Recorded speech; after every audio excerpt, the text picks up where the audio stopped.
Struggling to locate your JEA account number so you can finally get online? Well, you are definitely not alone. This step-by-step explainer is going to empower you to track down that crucial number, saving you a ton of frustration and time.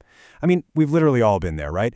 You sit down, completely determined to set up your online utility account or go paperless, and bam, you're immediately stopped in your tracks by a prompt asking for a very specific account number that you definitely don't have memorized. So let's dive into this. Today, we're unpacking a fascinating and honestly highly specific digital security loop designed by JEA. It brilliantly illustrates this central, mind-bending catch-22 that absolutely frustrates so many customers who are just trying to use digital self-service. I mean, ask yourself this: how do you log in to get your account number if you literally need your account number to log in, right? It's kind of the ultimate modern riddle. You want to go paperless to stop getting physical bills, but to actually set up the online profile that allows you to do that, you need the number printed on the physical bill. It's crazy. So to really understand why this system is set up this way, we first got to look at the sheer scale of the organization. JEA isn't some tiny startup. It's a 130-year-old municipally owned utility. In fact, it is the 8th largest municipal utility in the entire United States. They're providing energy and water services to over 1 million residents and businesses all across Northeast Florida. And when you're managing the foundational infrastructure for a population that massive, well, your systems have to be incredibly rigid and standardized. Okay, Section 1, Anatomy of a JEA bill, finding the master key. Let's take a quick look at how this massive utility actually identifies its individual customers, and more importantly, where you can find your specific key. The absolutely crucial point here is understanding exactly what it is you're looking for. Your JEA account number is strictly a continuous 10-digit numeric sequence. And I mean exactly 10 digits, 0 hyphens, 0 spaces, and absolutely no letters. So why are they so rigid about this? Well, unlike some other utility identifiers that might use variable lengths or a mix of letters and numbers, JEA maintains this strict 10-digit standard to ensure perfect compatibility across the whole shebang, their internal databases, automated phone systems, and even third-party payment gateways.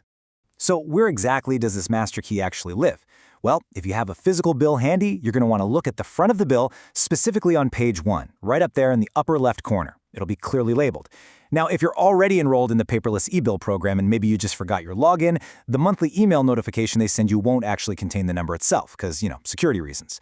But if you have a previously downloaded statement saved somewhere on your computer or phone, those digital PDF documents rendered as exact replicas of the physical bill. So you're going to look in the exact same spot, page 1, upper left corner. But what happens if you recently moved, or maybe you accidentally threw away your only physical bill before setting up your online account? Well, that brings us to Section 2. The digital access paradox, high security friction. This exact situation creates what systems architects call an operational circle. Basically, it's a system design where completing a process requires information that you can only get by having already completed that process. JEA's platform architecture actually enforces a super strict validation rule during the initial setup. A new user absolutely must input their valid 10-digit account number alongside a matching email address just to confirm their identity. It's wild, but you are officially locked in an operational circle. Just think about your normal digital life for a second. Your streaming services, social media, maybe even your bank. If you forget your username, standard recovery methods usually just ask for a phone number to send a quick text, or maybe the last 4 digits of your social security number, right? Not JEA. JEA elevates this 10-digit account number to an unrecoverable master authentication factor. The platform's own rules are honestly crystal clear here. The system requires the customer to input the registered email address and the 10-digit JEA account number just to trigger a username recovery email. So let me be very, very clear for anyone trying to scour the JEA website right now, trying to find a shortcut. There is absolutely no automated online lookup tool for this 10-digit number. None. You simply cannot just type in your home address and get your account number. Look, I know that sounds incredibly frustrating, especially when you are literally just trying to pay a bill. But while the digital door is firmly locked without that key, there is a very clear physical pathway to retrieve it. So let's look at Section 3, Overcoming the Security Loop, the Real-World Resolution. If you don't have a physical bill and you can't log into the portal, you're going to have to verify your identity in person. So here are the exact actionable steps. First, to minimize your wait time, you really should use JEA's online reservation system, it's called Qless, to schedule an appointment with a customer advisor. Second, you'll visit the physical Customer Solutions Center located right at JEA headquarters. The address is 225 North Pearl Street in downtown Jacksonville, and they're open Monday through Friday from 8 a.m. to 5 p.m. Eastern. And third, you absolutely must present a primary government ID to the advisor. So, the crucial point here is preparation. You have to bring the correct documentation with you. To satisfy their privacy regulations, walk-in customers must present a valid form of primary government-issued identification. Accepted forms include a U.S. driver's license, an official state identification card, a U.S. government or military ID, or a U.S. passport. Once the representative actually verifies your identity face-to-face, they can print a statement for you or provide that 10-digit account number directly. You are finally breaking that operational circle. And once you have it, pro tip, securely store that number somewhere safe, like a password manager for future reference. Now, it's really easy to look at this whole process and think, wow, that's just outdated or really bad web design. But actually, scratch that. That is entirely the wrong way to look at it. This brings us to Section 4. Friction as a feature. Why the Catch-22 exists. This seemingly frustrating operational circle, it is a highly intentional, protective design choice. Think about it. As a major utility, JEA is bound by some incredibly strict federal regulations regarding critical infrastructure protection.